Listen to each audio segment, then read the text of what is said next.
و در ادامه نوشته هاتون تو اون جدولی که گفتم بنویسید که من برای داشتن یه همچین لعبتی باید خودم چی باشم. گفتم فقط از سر مسائل فیزیولوژیکی من یه رابطه رو انتخاب کردم. می نویسم که من قابلیتم اینه که مهربونم، ثروتمندم، یا ثروتمند نیستم، مهربونم، امنیت میدم، مردونگی زیادی دارم یا زنونگی خیلی زیبایی دارم و از نظر ظاهری سوپر مدل نیستم ولی زشتم نیستم، یا اگه به چش بقیه زشتم خودم باید اول رو خودم کار کنم که اگه چاقم، اگه مدل پوستم جوریه، مدل رنگ موم جوریه، اگه معلولیت خاصی دارم، امیدوارم که تمام کسایی که این برنامه رو نگاه میکنن سریع و سالم باشن و کسایی هم که نابینان، معلولیت های جسمی دارن، مادرزادی یا براشون پیش اومده، مطمئناً خداوند چیزایی رو بهشون داده، یا میبیننش یا اگه نمیبیننش ازتون خواهش میکنم که همین که دارید نفس میکشید، همین که دارید نفس میکشید خدا رو شکر کنید و همین که در مورد این برنامه رو دارید نگاه میکنید، یعنی یه چیزی رو در درون خودتون میبینید که با تمام کسریایی که دارید مطمئنید که میتونید یه روزنه پیدا کنید که و اون چیزی که میخواین رو به دست بیارید. من یه جمله‌ای بودش فکر کنم تو آتش‌بس 1 بودش، اون دکتر روانشناس به مهناز افشار رضا گلزار میگفت غیر ممکنه. واقعا اعتقاد دارم به این قضیه. اگه سر قضای فیزیولوژیکی من یه کسی رو انتخاب میخوام بکنم، اگه کسریایی دارم باید اون کسری‌ها رو قبول کنم، یا درستشون کنم یا قبولشون کنم.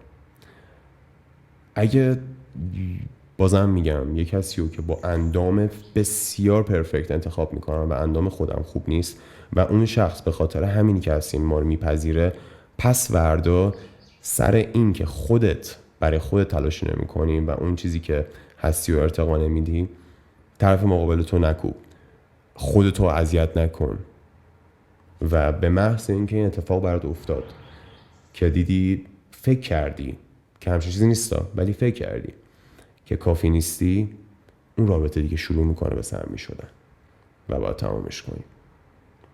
این جمله خیلی کلیشه‌ایه و دیگه اصاب خورد کن شده که ماهی ها هر موقع از آب بکشی تازه است. بعضی هم مزاح میکنن میگن که ماهی ها هر موقع از آب بکشی بیرون مرده است، ولی اون مرگه بهتر از اینه که بخوای بگندی و توی آب گلالود نفتی بخوای زندگی کنی.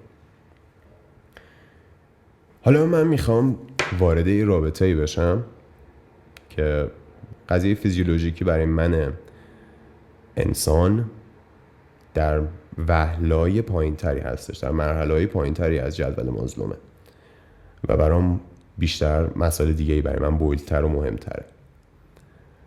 من میگم من پسرم میگه شما دخترید، برای خودتون اینو در نظر بگیرید. من یه دختری رو میخوام که از نظر فیزیولوژیکی و نظر پرفورمنس تو سکسش، از نظر ظاهری همه جوره پرفکت باشه، دقیقا همون چیزی که سلیقه منه باشه. در کنارش من میخوام وارد رابطه‌ای بشم که ختم بشه به ازدواج، یا اگه هم ختم نشه به ازدواج میخوام این رابطه طولانی مدتی باشه. چرا که من میخوام سازنده باشه این رابطه. من این شخصی رو دارم انتخاب میکنم. من سوالمو جواب دادم، این سوال دومه. سوال اول اون شخصی بودش که برای نیازهای فیزیولوژیکیش وارد رابطه میشه. من سوال نفر دومم که این سوال خودش میپرسی که چه رابطه‌ای رو میخوام. من این رابطه‌ای رو میخوام که هم از نظر فیزیولوژیکی طرف مقابلم منو ارضا کنه، هم رابطه‌ای سازنده‌ای برای من باشه که من به اهدافم برسم. خیلی دسته‌های مختلفی داریم تو انتخاب، ولی تو دسته‌ای که برای من مهمه، یعنی میتونم بگم تنها دسته‌ای که برای من مهمه، این دسته‌ای که الان دارم بهتون میگم و باید برای شما مهم باشه. شما اگه میخوای بهترین خودت باشی همین دسته رو باید انتخاب کنی. دوباره کاغذ دفتر تو میذاری جلوت، خودکارتو برمی‌داری، مینویسی دلیل من یک رابطه سازنده است، انتخاب یک رابطه سازنده رو میخوام انجام بدم که از نظر ظاهری میخوام طرف مقابلم این شکلی باشه، از نظر تحصیلات میخوام این شکلی باشه، از نظر خانوادگی میخوام این شکلی باشه، از نظر اخلاق میخوام این شکلی باشه، از نظر طرز فکرش میخوام این شکلی باشه، میخوام آدم درونگرا یا برونگرایی باشه، میخوام ورزشکار باشه، میخوام اتفاقا ورزشکار نباشه و خیلی آدم شکم پرست و غذابازی باشه، میخوام زن خونه‌داری باشه، میخوام زن شاغلی باشه، مرد شاغلی باشه، یا هر چیزی که تو ذهنتونه. اینا رو بنویسید. حالا تک تک اینا رو دسته‌بندی کنین، بنویسین آیا من یه زن خانه‌دار میخوام، شغلی دارم و خونه زندگی دارم و احترامی و قائلم واسه کسی که میخوام زن خونه دارم باشه. یعنی چی؟ یعنی که من یه زن خونه دار بخوام در بهترین شرایط، ما کلا این برنامه رو برای رشد داریم میسازیم دیگه، یعنی ما به کم قانع نیستیم.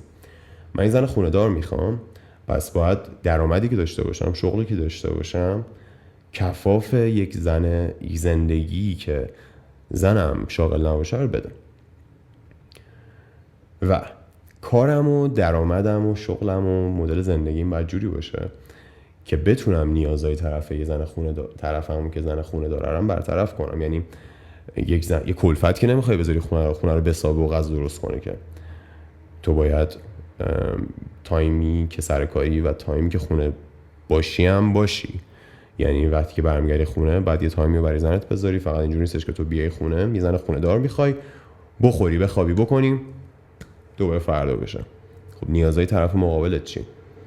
و چجوری میتونی اگه نیازهای طرف مقابل تو برطرف نکنی انتظار داشته باشی طرف مقابلت نیازهای تو رو برطرف کنه؟ یعنی تو تماما یک آدمی باشی که بگی که من خودخواهم و زنم همین که یک خونه بالا سرشه و غذا میخوره و حالا یه خرجی ماهیانه بهش میدم کافیشه. من مرد زندگی هم دیگه دارم، وفادارم، برای زنم همه چی فراهم کردم، از نظر خودت کردمش تو خونه، اونم راضیه ها. ولی از خودش بپرسه این آدم و تو بری تو ناخودآگاه این آدم آیا اون راضیه؟ باید راضی باشه، وگرنه تو رو نمیتونه خوشحال کنه. یعنی اون زنی که خونه رو میسابه، غذای خوب جلوت میذاره، با رابطه سکشوال خوبی هم برقرار میکنه، باید از لحاظ دیگه هم تامین بشه. یک زنی که انتخاب کرده خونه دار باشه آرزو داره، یعنی علاوه بر آرزوش اینه که یه شوهر وفادار داشته باشه، یه خونه زندگی خوبی که توش داره زندگی میکنه باشه و از نظر مایحتاج زندگی همه چیش کامل باشه، یه سری آرزوهای دیگه هم داره دیگه. شاید بچه بخواد، شاید تو یه دونه بچه میخوای اون 3 تا بخواد، شاید تو بچه نخوای اون بچه بخواد، یا شاید تو بچه بخوای اون بچه نخواد. شاید اون دوست داشته باشه که زمانی که خونه داره تو خونه است همش دیگه، مثلا هفته 2 بار بره آرایشگاه، هفته 3 بار بره کلاس فلان، هر روز ورزش کنه، با شوهرش فیلم ببینه، سریال ترکی ببینه یا هر چیز دیگه ای. آیا تو وقتی که انتخاب میکنی یه زن خونه دار میخوای، تمام نیازهای طرف مقابلتو میتونی برطرف کنی؟